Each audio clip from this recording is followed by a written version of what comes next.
O Supremo Tribunal Federal, por meio de voto do ministro Gilmar Mendes, determinou a suspensão de todos os processos que versem sobre a chamada pejotização. Vamos dar uma olhada nessa decisão e quais devem ser os próximos passos da nossa Suprema Corte. Mas antes de tudo, deixa o like, se inscreve no canal, porque assim você ajuda a gente a espalhar a palavra. Eu sou Felipe Fernandes, procurador do Estado de São Paulo, mestre e doutor em Direito, e agora a gente vai tratar dessa decisão tão importante. Vamos lá, porque de tédio a gente não morre. Basicamente, o processo de origem que levou o tema ao Supremo Tribunal Federal estava correndo na Justiça do Trabalho e havia uma discussão acerca da existência de vínculo empregatício ou não entre um trabalhador e uma empresa. Eles firmaram um contrato de prestação de serviços e havia aquela discussão. E aí, nesse caso, pode ser declarado o vínculo empregatício ou não? O tema foi levado ao Supremo Tribunal Federal. Nesse processo, na controvérsia, foram levados alguns temas ao Supremo Tribunal Federal. O primeiro deles se referia à própria competência da Justiça do Trabalho para julgar ou não aquele tipo de relação, aquela pretensão de vínculo empregatício, ou, melhor dizendo, a regularidade daquela contratação. O outro aspecto extremamente relevante desse julgado, e aqui eu diria que é o cerne da discussão, se refere à aplicação ou não dos precedentes anteriores do Supremo Tribunal Federal acerca do tema em questão. Conforme destacou o relator, aí como vocês podem ver na tela, ele discutiu se haveria ou não desrespeito das decisões proferidas pelo Supremo Tribunal Federal, por exemplo, no bojo da ADPF 324 e do tema de repercussão geral número 725,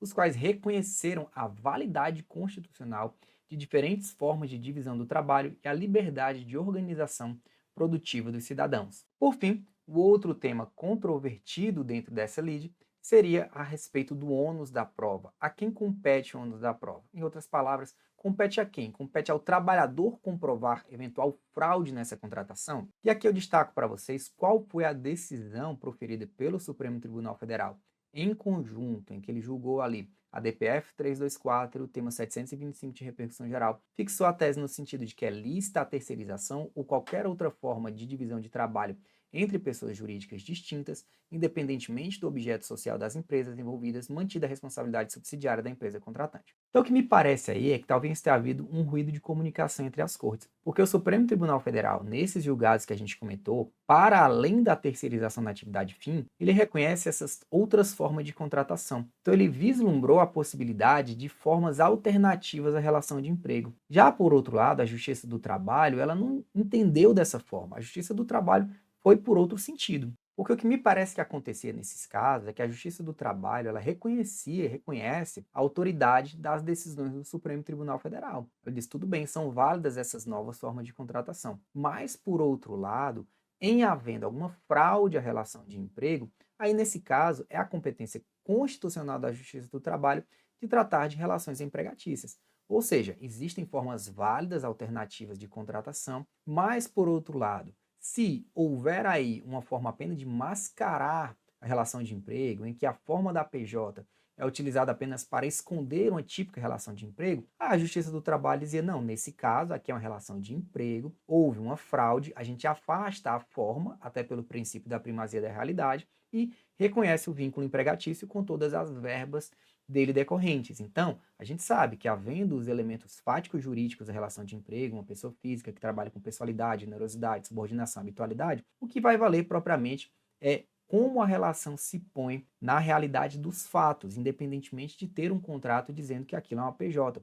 E aqui me parece que foi o ponto nodal da discussão, porque o STF reconheceu a validade das pejotizações de forma bem ampla, né? A gente vai ver que ele não se limitou a apenas um tipo de contratação, mas a vários outros.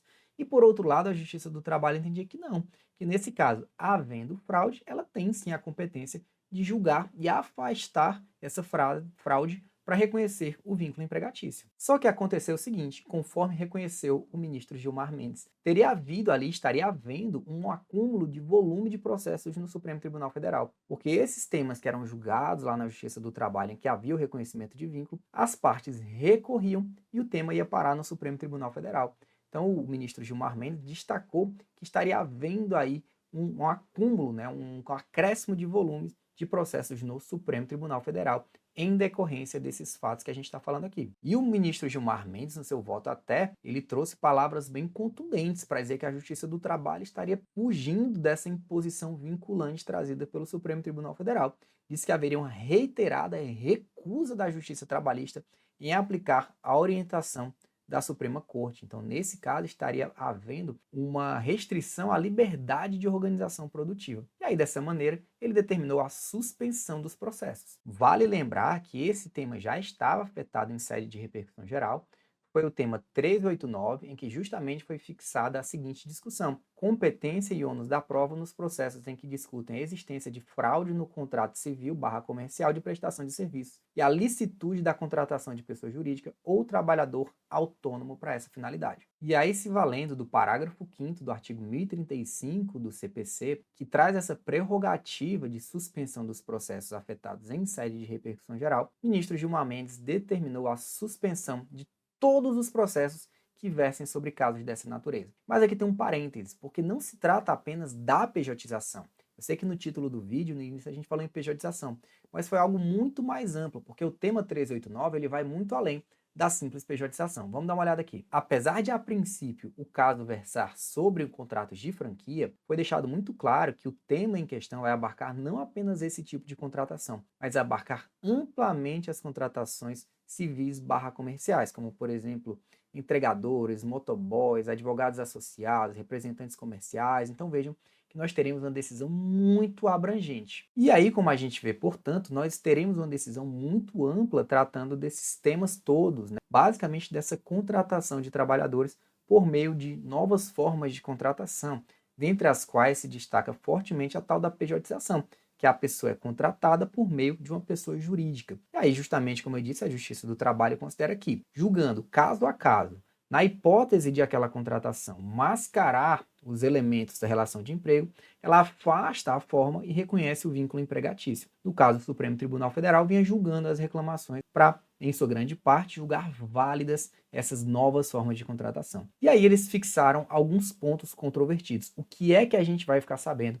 ao final do julgamento dessa tese de repercussão geral? Então, ao final do tema 389, a gente vai ficar sabendo de quê? Primeiro, são válidas essas contratações? Realmente pode contratar dessa maneira? Segundo ponto, a Justiça do Trabalho tem competência para julgar esses casos? E por fim, de quem é o ônus da prova? Basicamente, é o trabalhador que deve comprovar que houve uma fraude ou é a empresa que deve comprovar que não houve fraude nessa contratação? Então esses são os 3 temas controvertidos. E a gente continua acompanhando para vocês e atualizando vocês de tudo que acontecer em casos dessa natureza. Mas agora eu queria saber a opinião de vocês. E aí, o que é que você acha? Pejotização pode, não pode? Você acha que é uma forma que melhora o trabalho, que melhora a produtividade das empresas, que piora a vida dos trabalhadores, que melhora a vida dos trabalhadores? O que vocês acham que o STF vai decidir? Vai decidir que é válido esse tipo de contratação, que tem competência da Justiça do Trabalho, não tem?